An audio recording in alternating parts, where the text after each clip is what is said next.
there's something called vicarious trauma that I have not dealt with. Huh. So let me break that down to you with that. So you have this component here, right? Yep. My life, my marriage. Yep. But then you have the years of the vicarious trauma, these things that I didn't deal with. So the average Joe or Jane, right, will see 2 critical incidents in their life. So when you were an undergrad, you might have saw one of your frat brothers drinking and fall off of a balcony because he was drinking.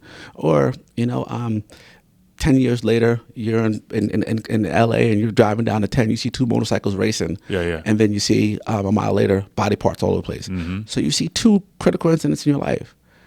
For us, they say in a 20, 25-year career, we see 600 to 700 critical events. Oh, my goodness. And I'm talking about, Phil, I'm talking about the suicides. I'm talking about the homicides. I'm talking about the brutal sexual assaults, the women who are brutally sexually assaulted, the children who are brutally sexually assaulted or molested by people who supposed to love them and things like that. Or how about this? Or the father who backs out of the driveway and runs over his 4-year-old son by accident.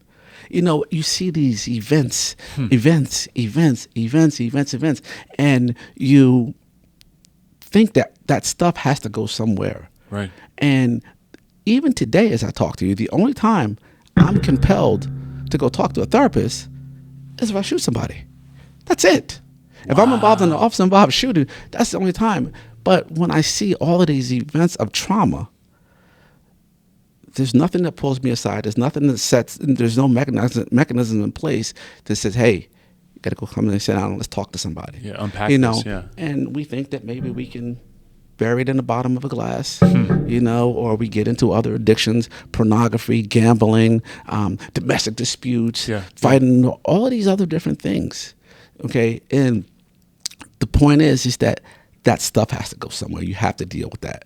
And in our field, in our profession, we are doing a better job at it, but we've done a horrible job.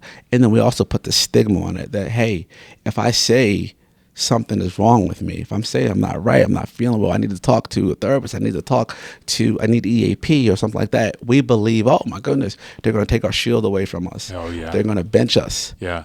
But in actuality, Phil, it's the antithesis of that. Because if you actually go and you ask for help and you get the assistance, we're going to do just that. We're gonna do, and we're gonna get you the help you need.